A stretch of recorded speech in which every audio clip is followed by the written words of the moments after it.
ปทักษิณาศาสดาของเราทรงใจถึงกัน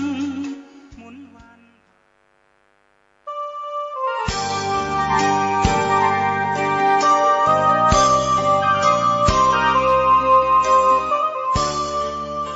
ข่าวสารเพื่อการประชาสัมพันธ์กำหนดการฟังเทศรายการรถด่วนขบวนพิเศษในฤดูกาลเข้าพรรษาประจำปีพุทธศักราช 2567 ดำเนินงานโดยคณะสงฆ์จังหวัดเชียงใหม่สภานักธรรมจังหวัดเชียงใหม่พุทธสมาคมจังหวัดเชียงใหม่ยุวพุทธิกสมาคมจังหวัดเชียงใหม่สภาวัฒนธรรมอำเภอเมืองเชียงใหม่มูลนิธิพุทธสมาคมชมรมอนุรักษ์วัฒนธรรมประเพณีท้องถิ่นเชียงใหม่ชมรมลูกเสือชาวบ้านจังหวัดเชียงใหม่ทสปชอำเภอเมืองเชียงใหม่จัดกิจกรรมประจำปีดำเนินงานโดยคณะกรรมการบริหารงานกลุ่มหนุ่มสาวจังหวัดเชียงใหม่รถด่วนขบวนที่6จันทร์ที่2กันยายนเคลื่อนไปยังวัดวิเวกวนารามตำบลหนองหานอำเภอสันทรายจังหวัดเชียงใหม่ 20 นาฬิกาฟังพระธรรมเทศนา1กันดำเนินงานโดยคณะสงฆ์จังหวัดเชียงใหม่องค์กรเครือข่ายชาวพุทธจังหวัดเชียงใหม่งานนี้ดำเนินงานโดยคณะกรรมการบริหารงานกลุ่มหนุ่มสาวจังหวัดเชียงใหม่ก็เชิญท่านผู้ที่สนใจจะได้เดินทางไปร่วมฟังเทศน์บำเพ็ญกุศลกับรายการรถด่วนขบวนพิเศษทั้ง3ขบวนตั้งแต่ขบวนที่1จนถึง13ได้บุญได้กุศลจากการฟังธรรมบำเพ็ญบุญบารมีในช่วงเทศกาลเข้าพรรษาและออกพรรษาได้บุญโดยทั่วหน้ากันสวัสดีครับ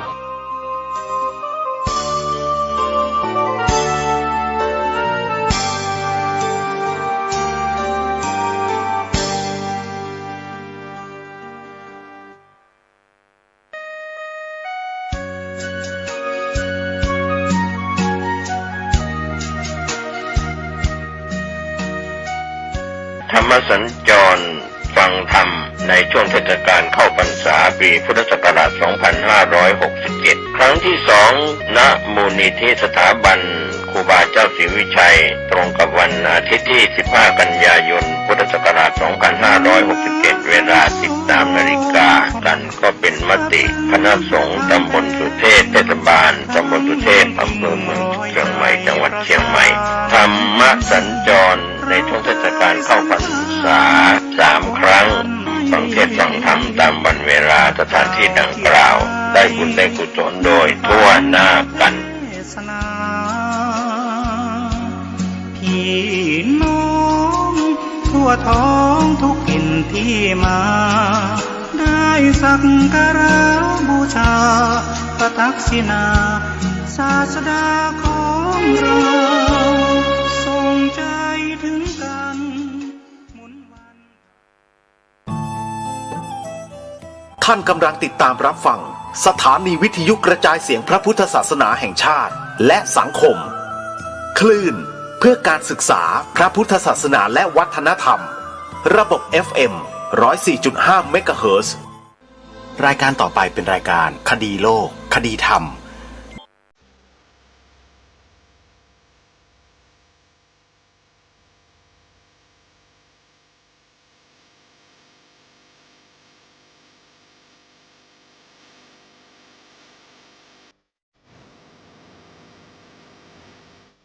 ขอกราบถวายความนอบน้อมแด่พระรัตนตรัย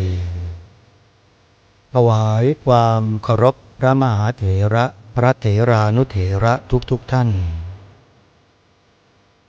ขอความสุขความเจริญในธรรมจงบังเกิดมีแด่ท่านสาธุชนที่กำลังติดตามรับฟังรายการจากสถานีวิทยุแห่งนี้ทุกท่านขอนำท่านผู้ฟังเข้าสู่รายการคดีโลกคดีธรรม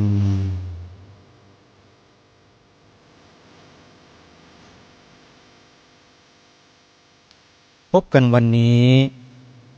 วันแรม14 ค่ำเดือน 9 วันนี้ตรงกับวันจันทร์ที่2 กันยายน พระพุทธศักราช 2567 รายการคดีโลกคดีธรรมมาพบกับสาธุชนเป็นปกติทุกวันจันทร์ถึงวันศุกร์และวันเสาร์อาทิตย์ทางสถานีวิทยุแห่งนี้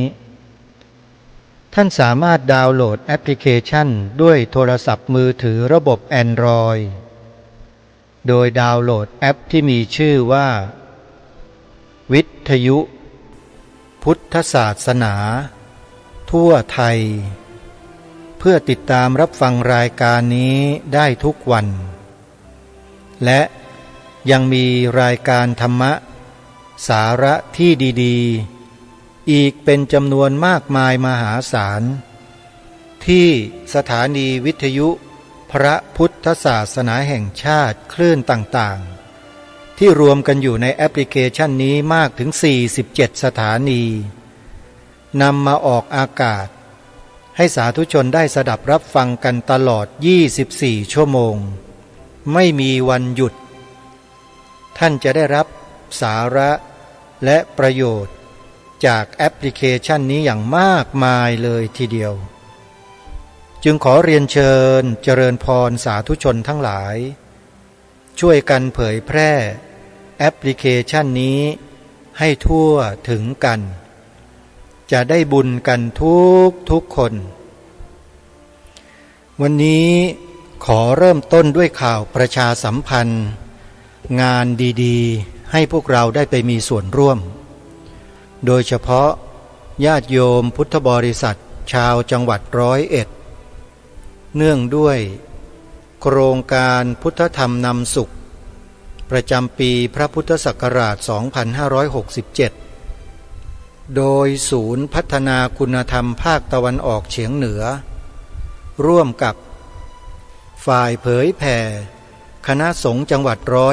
101นำโดยพระครูสุวรรณโพธาภิบาลรองเจ้าคณะจังหวัด101ประธานฝ่ายเผยแผ่และมูลนิธิพุทธมรดกโดยพระครูบูรพาธรรมบัณฑิตประธานมูลนิธิพุทธมรดกที่ปรึกษาศูนย์พัฒนาคุณธรรมตะวันออกเฉียงเหนือเจ้าอาวาสวัดหนองโมงบูรพารามเชิญพุทธศาสนิกชนผู้สนใจใฝ่ธรรมร่วมกันเข้ารับฟังธรรมและสนทนาธรรมในโครงการพุทธธรรมนำสุขสัญจร3 วาระดังนี้วันอังคารที่10 กันยายนสัปดาห์หน้าวันอังคารที่10 กันยายนนะโยมนะมีการจัดกิจกรรมฟังธรรมสนทนาธรรมสัญจรครั้งที่1ในวันอังคารที่10 กันยายนนี้ที่วัดห้วยกอยตำบล3 แยกอำเภอเลิงนกทาจังหวัดยโสธรท่านใดที่สามารถเดินทางไปร่วมงานที่ยโสธรได้ก็สามารถที่จะไปร่วมงานกันได้ในวันอังคารที่10 กันยายนนี้ที่วัดห้วยกอยมีการแสดงพระธรรมเทศนาโดยพระครูบูรพาธรรมบัณฑิตประธานมูลนิธิพุทธมรดกที่ปรึกษาศูนย์พัฒนาคุณธรรมภาคตะวันออกเฉียงเหนือร่วมกับพระมหาสุพลสุจินโนเจ้าสำนักปฏิบัติธรรมโพฐานพระกรรมการเครือข่ายพุทธบริษัทรักษาพระธรรมวินัยเป็นองค์ธรรมกถึกอยู่อำเภอหนองฮีจังหวัด101นี่คือกิจกรรมในวันที่10 กันยายนนะฮะครั้งที่2วันพุธที่25 กันยายนจัดแสดงธรรมสนทนาธรรมที่วัดศรีมงคลบ้านโป่งตำบลบุ่งเลิศอำเภอเมยวดีจังหวัด101แสดงพระธรรมเทศนาโดยพระมหาสมปองมุทิโต ผู้อำนวยการสถาบันการศึกษาพระไตรปิฎกและอรรถกถาผู้อำนวยการศูนย์ปฏิบัติธรรมวัดวิหารธรรมตำบลโสมเยี่ยมอำเภอน้ำโสมจังหวัดอุดรธานีร่วมกับพระครูบูรพาธรรมบัณฑิตวันพฤหัสบดีที่10 ตุลาคมเป็นการธรรมสัญจรครั้งที่3ณวัดหนองโมงบูรพารามตำบลรอบเมืองอำเภอหนองพอกจังหวัด101แสดงพระธรรมเทศนาโดยพระราชวชระบัณฑิตพระมหาประนอมธรรมลังกาโรศาสนทชธรรมาจริยะจากประเทศเมียนมาเจ้าอาวาสวัดจากแดงตำบลทรงขนองอำเภอพระประแดงจังหวัดสมุทรปราการทั้ง3 วาระจรดังกล่าวใครสะดวกก็ขอเชิญทุกท่านไปร่วมงานกันสาธุชนท่านใดที่สงสัยประการใดก็สามารถติดต่อไปที่รองเจ้าคณะจังหวัด101ท่านพระครูสุวรรณโพธาภิบาลและท่านพระครูบูรพาธรรมบัณฑิตเจ้าอาวาสวัดหนองโมงบูรพารามอยู่ที่อำเภอหนองพอกจังหวัด101ได้เลยงานนี้ถือว่าเป็นงานที่สำคัญเป็นงานที่คณะสงฆ์ส่งเสริมให้พระสงฆ์ในพื้นที่ต่างๆได้จัดตั้งคณะทำงานเผยแผ่ขึ้นมาซึ่งก่อนหน้านี้รายการคดีโลกคดีธรรมก็เคยประกาศประชาสัมพันธ์ให้ญาติโยมสาธุชนได้ไปร่วมกิจกรรมกับคณะสงฆ์ฝ่ายเผยแผ่ของจังหวัดเลยโดยมีท่านรองเจ้าคณะจังหวัดเลยพระครูศรีธีราพรเป็นประธานได้จัดกิจกรรมธรรมสัญจรอยู่ในจังหวัดเลยเป็นประจำทั้งปีไม่เคยหยุดแล้วก็เคยได้ไปร่วมกิจกรรมร่วมงานกับท่านมาโดยตลอดและในวันงานเปิดป่าฟังธรรมที่สวนป่าสามัคคีธรรมเนี่ยก็จะพยายามนิมนต์ครูบาอาจารย์ทั้งหลายเหล่านี้นี่แหละไปร่วมกิจกรรมที่สวนป่าสามัคคีธรรมด้วยในฐานะที่เป็นครูบาอาจารย์เป็นสหธรรมิกรู้จักกันร่วมงานกันมาก็จะได้กราบนิมนต์ครูบาอาจารย์เหล่านี้แหละไปร่วมแสดงธรรมที่สวนป่าสามัคคีธรรมในเดือนธันวาคมปีนี้สวนป่าสามัคคีธรรมตั้งอยู่ที่บ้านสามัคคีหมู่5ตำบลบ้านผืออำเภอจอมพระจังหวัดสุรินทร์ญาติโยมที่ต้องการที่จะเดินทางไปที่นั่นสามารถที่จะเข้าไปค้นหาชื่อสถานที่นี้ใน Google Map คือในแผนที่อิเล็กทรอนิกส์ได้เลยพิมพ์ชื่อสวนป่าสามัคคีธรรมท่านก็จะสามารถเห็นพื้นที่ของสวนป่าสามัคคีธรรมทางดาวเทียมได้เลยนะฮะแล้วก็สามารถที่จะเดินทางไปตามแผนที่นี้ได้สาธุชนทุกท่านกิจกรรมงานเผยแผ่พระพุทธศาสนาที่ครูบาอาจารย์ของเราในแต่ละพื้นที่ของประเทศไทยท่านกำลังจัดท่านกำลังทำอยู่นี้ถือว่าเป็นงาน1 ใน 6ของคณะสงฆ์คืองานเผยแผ่งานเผยแผ่นี้ถือว่าเป็นงานที่มีความสำคัญมากสำคัญกว่าหลายๆงานเนื่องด้วยว่าเป็นเหตุเบื้องต้นของปัญญาสัมมาทิฏฐิปัญญาสัมมาทิฏฐิจะเกิดขึ้นได้นั้นต้องอาศัยเหตุปัจจัยที่สำคัญก็คือการฟังธรรมการฟังธรรมหรือการศึกษาเรียนรู้ธรรมนั่นเองต้องมีกิจกรรมนี้เกิดขึ้นคณะสงฆ์ในแต่ละจังหวัดได้กำหนดให้รองเจ้าคณะจังหวัดทำหน้าที่ งานคณะสงฆ์6 ด้านรองเจ้าคณะจังหวัดหลายๆรูปก็รับภาระธุระงานเผยแผ่เป็นหลักอาตมาภาพอย่างที่กล่าวมาเมื่อสักครู่ว่ารู้จักมักคุ้นทำงานร่วมกันกับท่านรองเจ้าคณะจังหวัดเลยท่านอาจารย์พระครูศรีธีราพรและคณะกรรมการฝ่ายเผยแผ่ของจังหวัดเลยมาเป็นระยะเวลาหลายต่อหลายปีมาแล้วโยมเพราะฉะนั้นจะเข้าใจเรื่องงานเผยแผ่นี้เป็นอย่างดีสาระเนื้อหาต่าง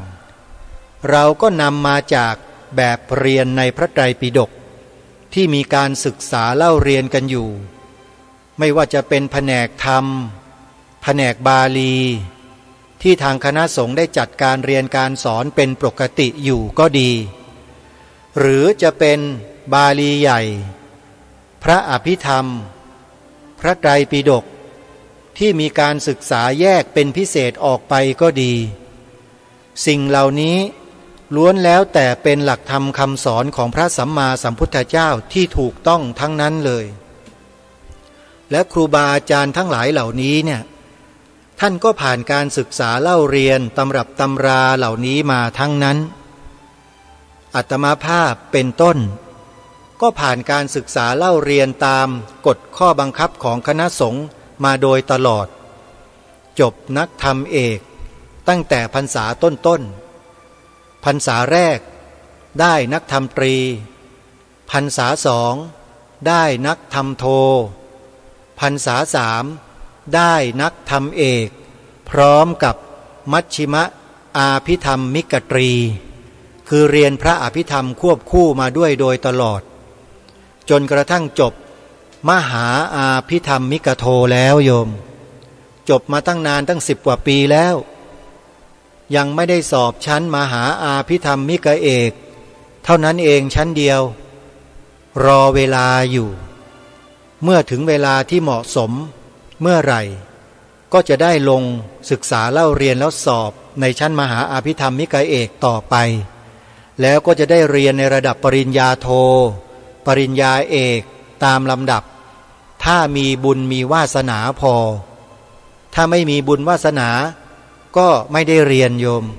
อันนี้ก็ขึ้นอยู่กับบุญวาสนาเหมือนกันนะไม่ใช่ใครนึกจะเรียนได้ก็เรียนไม่ใช่ไม่งั้นก็เรียนกันจบกันทั้งโลกแล้วสิมันอยู่ที่ปุพเพกตปุญญาตาด้วยโยมนะก็หวังว่า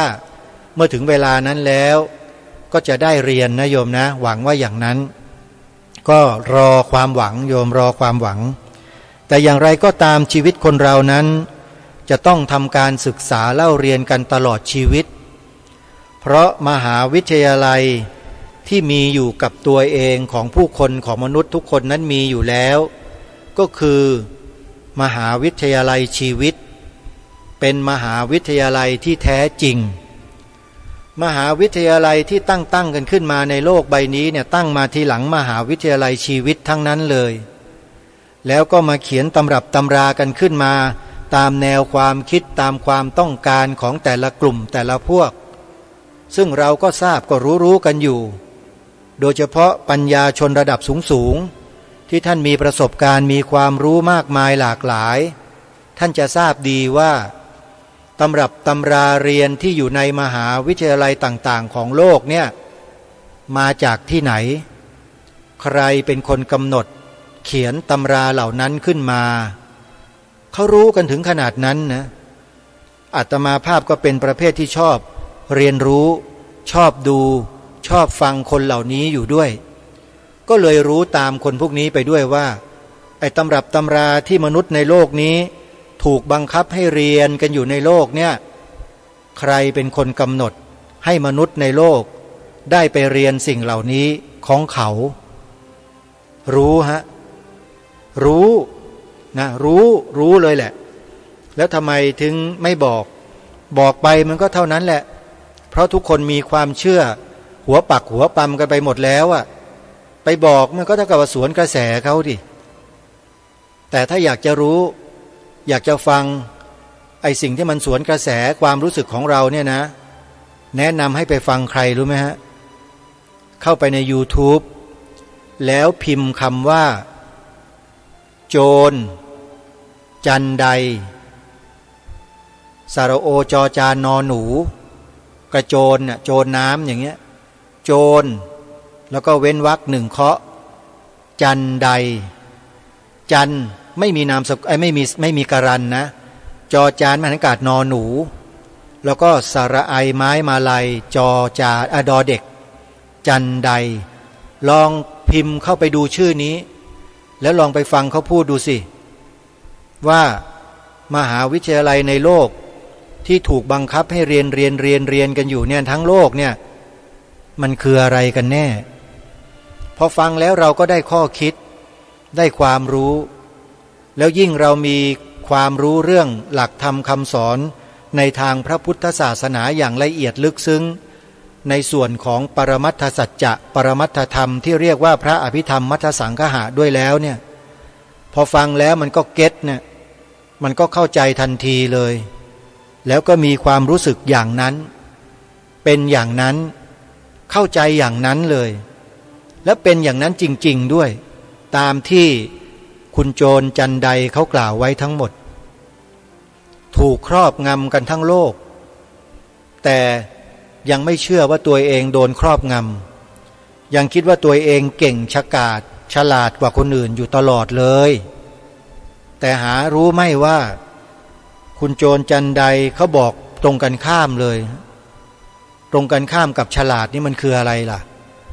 ก็ลองไปฟังเขาพูดดูเอาเองก็แล้วกันอย่าให้อาตมาภาพพูดเลยเดี๋ยวโยมก็ว่าพูดคำหยาบอีก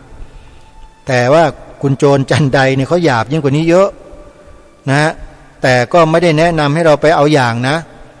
เพียงแค่ฟังสาระฟังหลักการฟังเหตุผลฟังที่มาที่ไปที่เขาพูดแล้วพิจารณารวมลงดูซิว่ามันเป็นอย่างนั้นตามที่เขากล่าวไหมก็แค่นั้นเองไม่ได้มีอะไรมากนะฮะนี่คือสิ่งที่ปรารภให้กับท่านผู้ฟังได้ทราบถึงกิจกรรมที่สำคัญที่ทางคณะสงฆ์ได้จัดให้มีขึ้นให้ทำขึ้นในวาระปัจจุบันก็คืองานเผยแผ่พระพุทธศาสนาและคณะสงฆ์ที่อาตมาภาพได้ไปสัมผัสมาครั้งแรกแล้วก็สัมผัสมาโดยตลอดในการทำงานเผยแผ่ในนามของคณะสงฆ์ก็คือคณะสงฆ์จังหวัดเลยที่มีท่านพระครูศรีธีราพรรองเจ้าคณะจังหวัดเลยวัดวารีสารเนี่ยท่านเป็นผู้นำงานเผยแผ่ของคณะสงฆ์จังหวัดเลยมาโดยตลอดเราได้ร่วมงานกันมาช้านาน10 กว่าปีแล้วโยมจึงเข้าใจเรื่องงานเผยแผ่เป็นอย่างดีแล้วในฐานะที่อาตมาภาพทำงานสื่ออยู่แล้วด้วยเนี่ยก็ยิ่งจะทราบเป็นอย่างดีเลยว่างานเผยแผ่ที่คณะสงฆ์ได้จัดได้ทำอยู่นั้นเนี่ยเป็นประโยชน์อย่างมากต่อ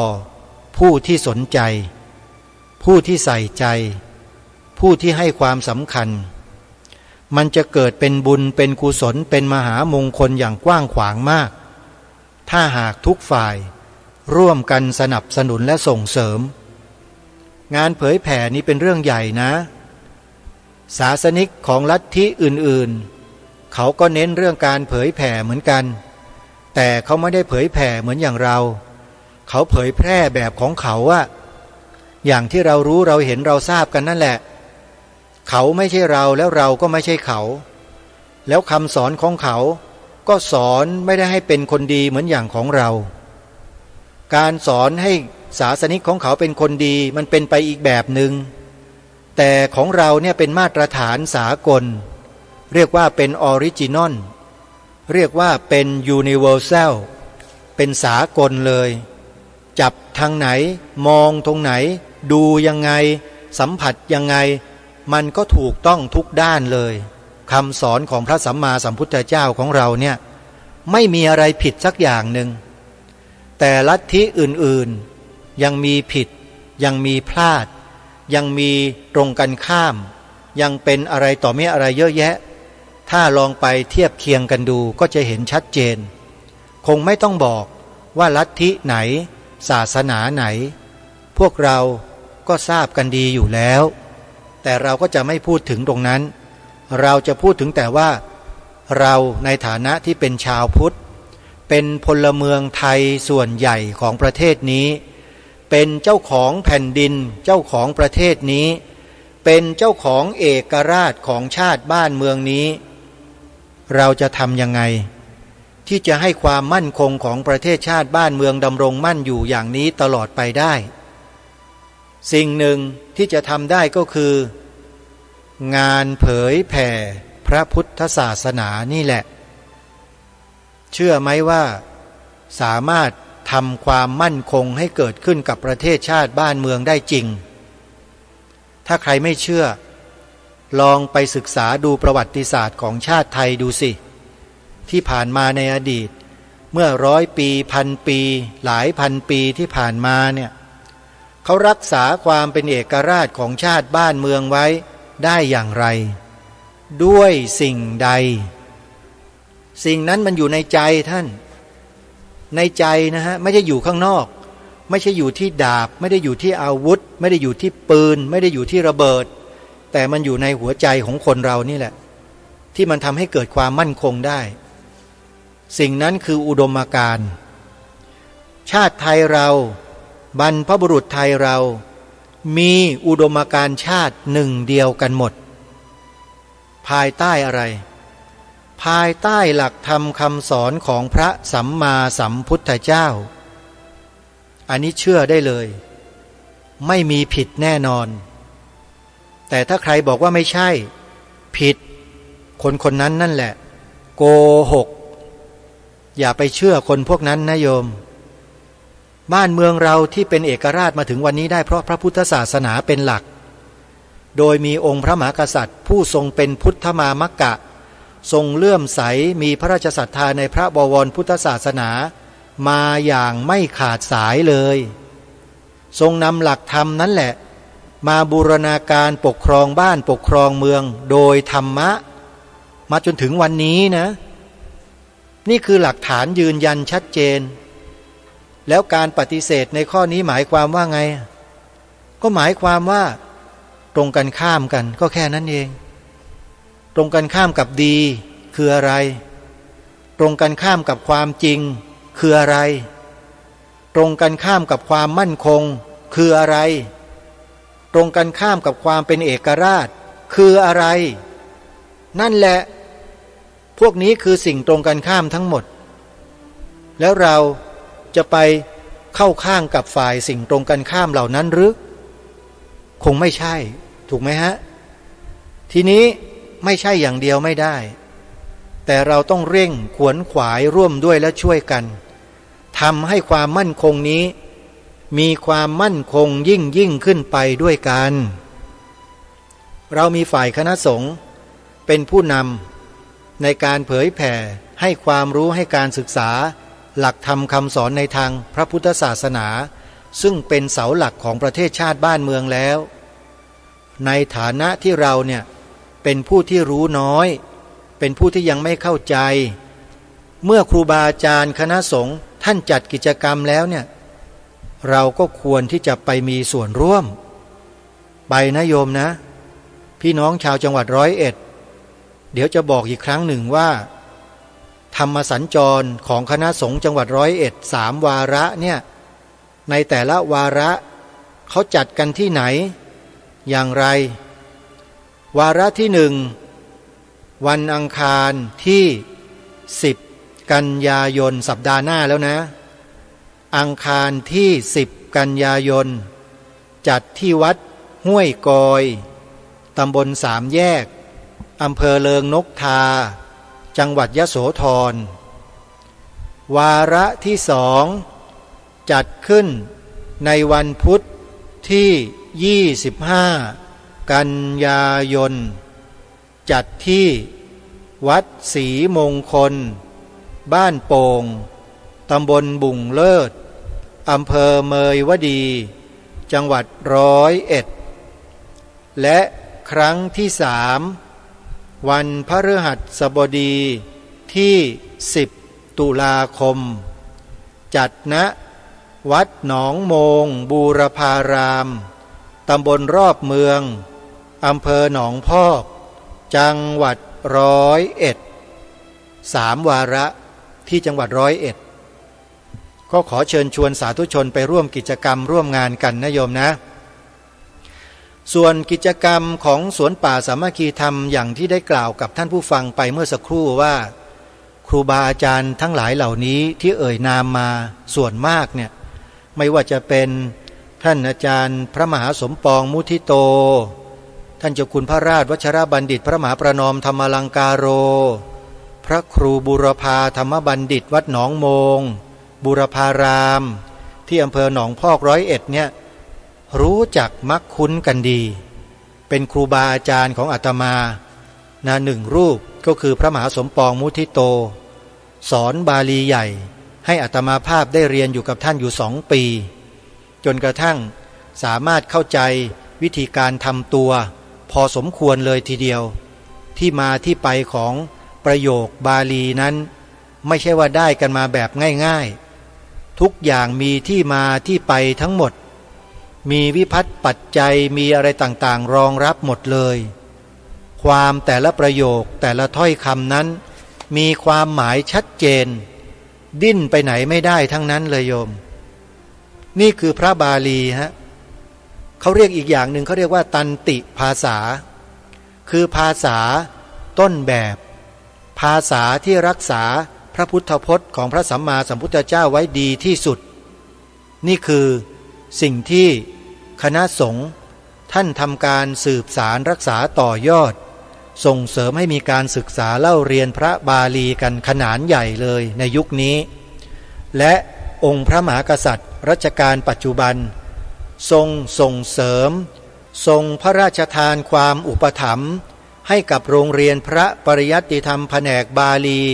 อย่างใหญ่เลยญาติโยมนี่คือเรื่องที่น่าภาคภูมิใจสำหรับพุทธบริษัทในประเทศไทยของเราอย่างมากแล้วอย่างนี้ถ้าเราไม่ร่วมด้วยไม่ช่วยกันเนี่ยมันคืออะไรล่ะแปลว่าเราไม่ได้ให้ความร่วมมือกับบ้านเมืองไหมใช่หรือไม่เพราะฉะนั้นอย่าให้เราได้เป็นคนเช่นนั้นเลยงานที่คณะสงฆ์จังหวัด101ที่จัดขึ้น3 วาระดังกล่าวเนี่ยเราควรไปกันอย่าไปแบ่งแยกว่าเป็นนั่นเป็นนี่เป็นนู่นเลิกไอ้จิตใจแบ่งแยกเนี่ยเลิกสักทีเถอะมันเป็นบ่อเกิดของความแตกแยกความไม่สมานสามัคคีกันนั่นไอ้ความรู้สึกแบ่งแยกเนี่ยอย่าให้มีตัดออกให้หมดแบ่งไปทำไมพวกที่ชอบแบ่งอะพระป่าพระบ้านนี่ชอบแบ่งกันนะอันหนึ่งแล้วนะ2พระมหานิกายพระธรรมยุทธเนี่ยไอ้แบ่งแบบนี้เลิกแบ่งได้ไหมเลิกเถอะอย่าไปติดกันอยู่แค่เปลือกนอกกันอยู่เลยสิ่งสมมุติทั้งนั้นเป็นสิทธิ์พระสัมมาสัมพุทธเจ้าเป็นสิทธิ์ของครูบาอาจารย์นับถือศาสนาพุทธภาษาอะไรไอ้เรื่องแค่นี้ยังตัดออกไม่ได้เลยแล้วจะไปปฏิบัติให้มันบรรลุ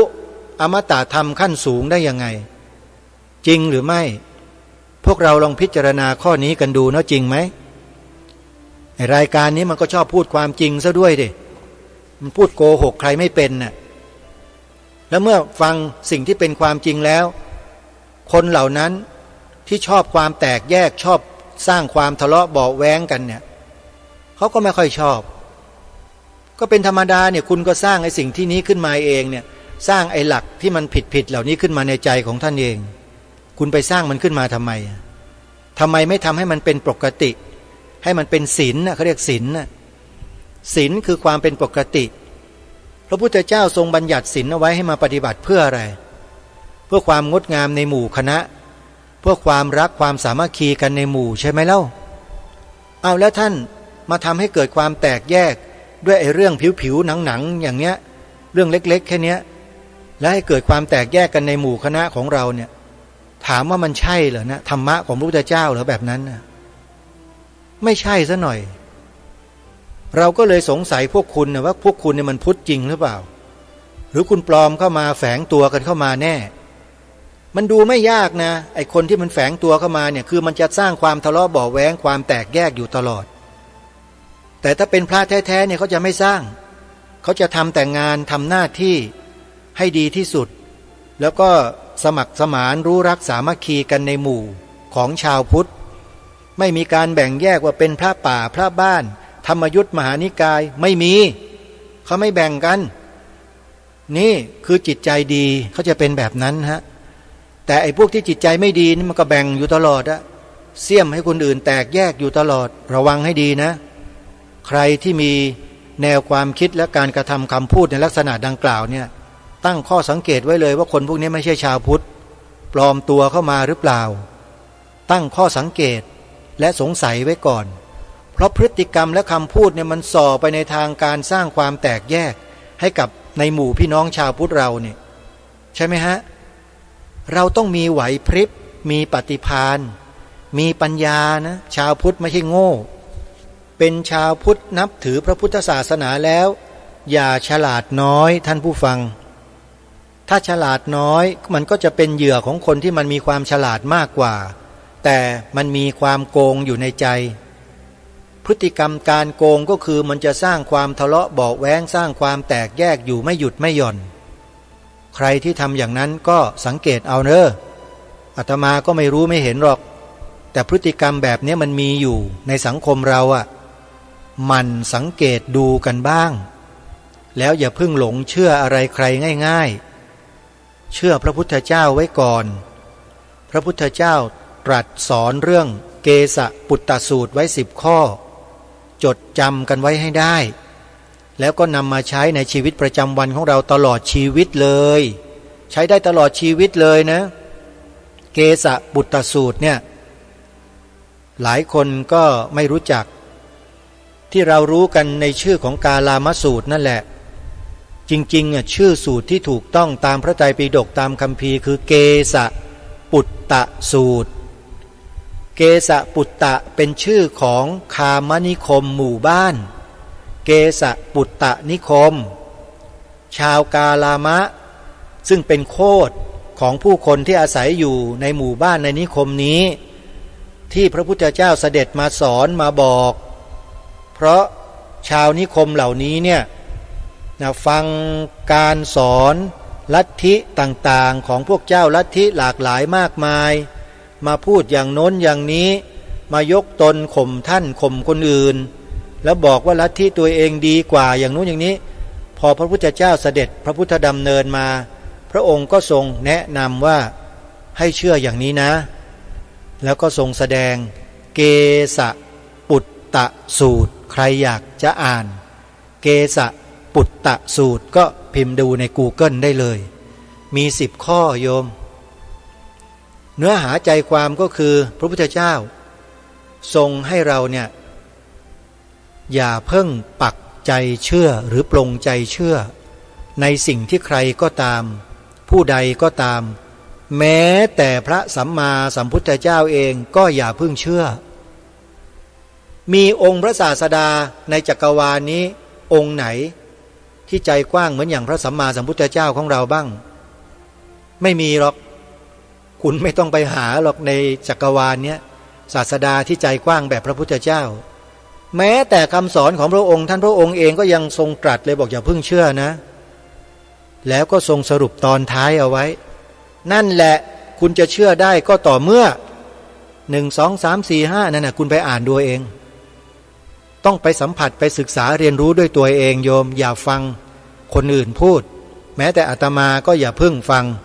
ไปดูด้วยตัวเองศึกษาด้วยตัวเองเลยเพราะเดี๋ยวนี้มันค้นหาสืบค้นหาตำรับตำราสูตรต่างๆในพระไตรปิฎกเขาดูกันใน Google ในอะไรกันง่ายๆเลยเยอะแยะไปหมดเลยไปดูให้ดีนะฮะแล้วท่านก็ทำความเข้าใจตรงนั้นก็จะเรียนรู้ด้วยตัวของท่านเองส่วนงานเผยแผ่พระพุทธศาสนาที่ครูบาอาจารย์ของเราทำในรูปแบบต่างๆไม่ว่าจะเป็นการแสดงพระธรรมเทศนาตามวัดวาอารามต่างๆตามสถานที่ต่างๆการจัดเวทีเสวนาธรรมบรรยายธรรมสนทนาธรรมตอบถามธรรมะหรือจะเป็นการจัดบรรยายให้ความรู้ผ่านสื่อสถานีวิทยุสถานีโทรทัศน์สื่อโซเชียลเน็ตเวิร์ก YouTube Facebook ต่างๆสิ่งเหล่านี้ล้วนแล้วแต่เป็นสาระและเป็นประโยชน์ ที่เราสามารถศึกษาเรียนรู้เข้าถึงกันได้ง่ายทั้งหมดแต่อย่างที่บอกว่าอย่าพึ่งเชื่ออะไรทั้งหมดอย่าพึ่งเชื่อตรวจสอบตรวจทานให้ดีมีไหวพริบและปฏิภาณสักนิดหนึ่งอย่าหลงเชื่ออะไรใครคำของใครง่ายๆถ้าหากว่าคำของคนนั้นกลุ่มนั้นพวกนั้นส่อไปในทางสร้างความแตกแยกหวาดระแวงซึ่งกันและกันเมื่อไหร่อันนั้นถือว่าไม่ใช่คำสอนของพระสัมมาสัมพุทธเจ้าแล้วถ้าคำสอนของพระสัมมาสัมพุทธเจ้าแล้วจะมีแต่สอนให้เราเนี่ยมีสัมมาคารวตาเขาเรียกว่าคารวธรรม6นะโยมทำอะไรพูดอะไรคิดอะไรก็แล้วแต่ต้องประกอบด้วยใจที่มีเมตตาจิตเรามีเมตตาไหมเล่า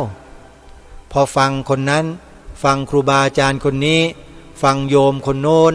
ฟังหมู่นั้นคณะนั้นแล้วใจเรามีเมตตาไหมมีเมตตาหรือว่ามันเร่าร้อนเกิดความไม่พอใจคนโน้นคนนี้ขึ้นมาหรือเปล่าถ้ามันมีใจเร่าร้อนแบบนี้แปลว่าไม่ใช่คำสอนของพระสัมมาสัมพุทธเจ้าแล้วนะสังเกตให้ดี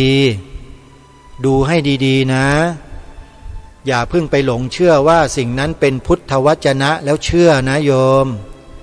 บางทีเขาอาจจะฉาบทาเพื่อหลอกเอาไว้ข้างหน้าก็ได้แต่ข้างในจริงๆมันไม่ได้เป็นอย่างนั้นก็ได้ต้องสรุปความลงที่ใจของเราดูซิว่าเมื่อไปฟังไปศึกษาไปเรียนไปดูไปรู้แล้วใจเราเนี่ยมันมีความสงบร่มเย็นมีเมตตาต่อผู้อื่นไหมหรือมันมีความรังเกียจใครไหม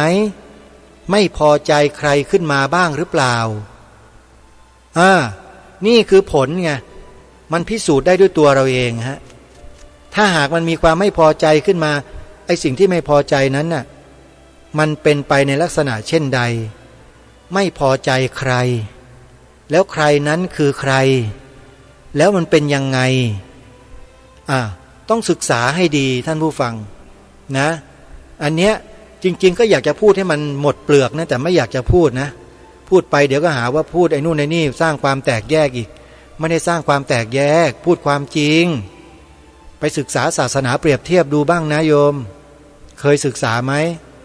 ศาสนาเปรียบเทียบโยมหาอ่านดูในโซเชียลใน Google ก็ได้พิมพ์คำว่าศาสนาเปรียบเทียบแล้วลองไปศึกษาไปหาอ่านกันดูสิในนั้นเขาจะบอกไว้ชัดเจนเลยว่าศาสนานั้นศาสนานี้ในโลกนี้เป็นยังไงเทียบเคียงกับศาสนานี้แล้วมันเป็นไปยังไงแล้วอะไรยังไงแบบไหนต้องไปศึกษาหาอ่านไปหาดูกันเองเพราะผู้ดำเนินรายการเนี่ยถ้าพูดออกไปเดี๋ยวก็หาว่าลำเอียงไงก็เลยไม่พูดแต่ให้พวกเราไปฟังไปดูไปอ่านไปศึกษาเรียนรู้กันเองศาสนาเปรียบเทียบเขาเรียนกันทั้งโลกทุกมหาวิทยาลัยในโลกมีหมดเลยมีตำราเหล่านี้อยู่หมดแม้แต่ในมหาวิทยาลัยสงฆ์ของเราสายปรัชญาเขาก็เรียนศาสนาเปรียบเทียบกันทั้งนั้นชาวต่างประเทศมาเรียนพระพุทธศาสนาในประเทศไทยศึกษาในมหาวิทยาลัยสงฆ์ทั้งสองแห่งไม่ว่าจะเป็นมหาวิทยาลัยมหาจุฬาลงกรณราชวิทยาลัยก็ดีมหาวิทยาลัยมหามกุฏราชวิทยาลัยก็ดีพอได้ศึกษาเล่าเรียนวิชาหลักสูตรศาสนาเปรียบเทียบเท่านั้นแหละฟังพระอาจารย์ฟังครูบาอาจารย์ท่านบรรยายให้ความรู้เปรียบเทียบให้เห็นแล้วทุกคนหูตาสว่างกันไปหมดเลยหูตาสว่างในที่นี้ก็คือเกิดปัญญาเมื่อเกิดปัญญาแล้วคนเหล่านั้น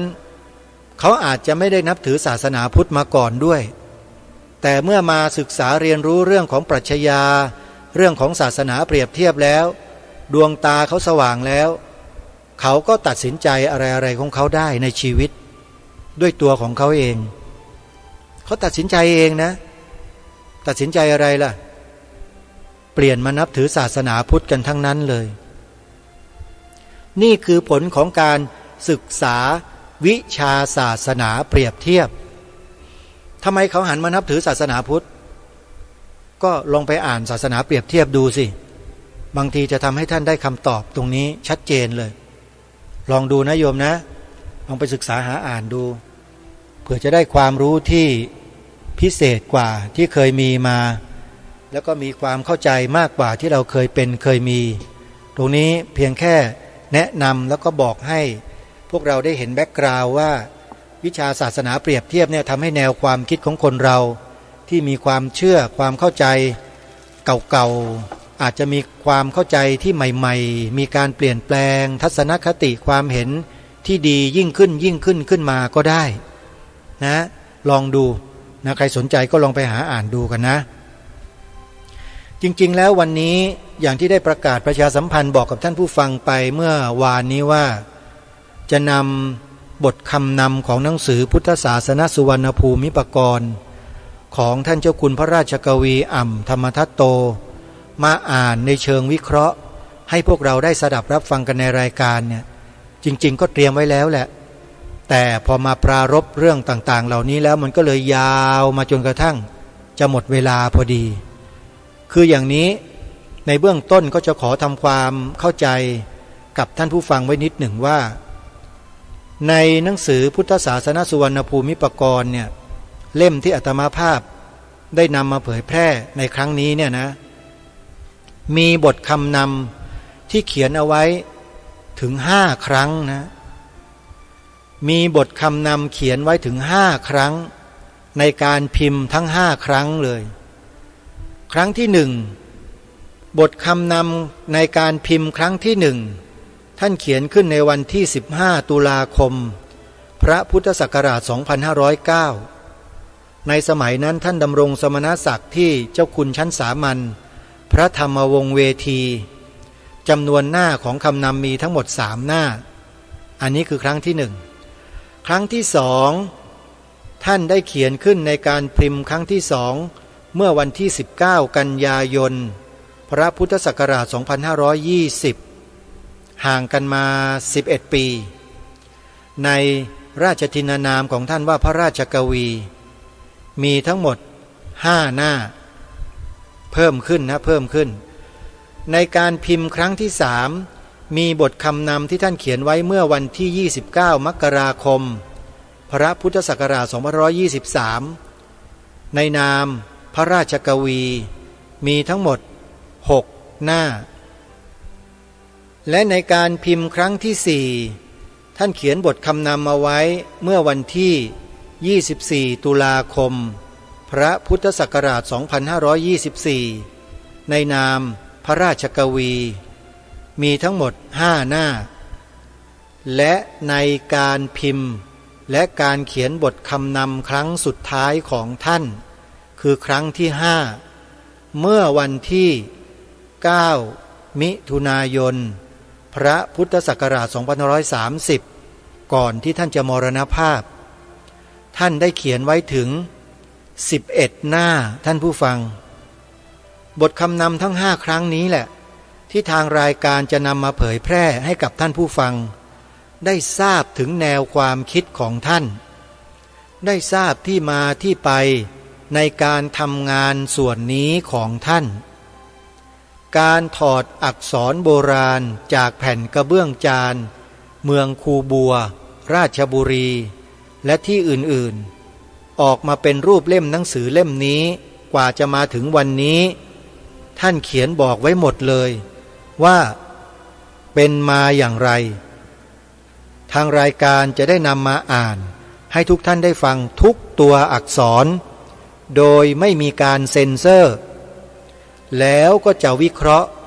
ให้ท่านผู้ฟังเนี่ยได้ช่วยกันวิเคราะห์ตามกันไปด้วย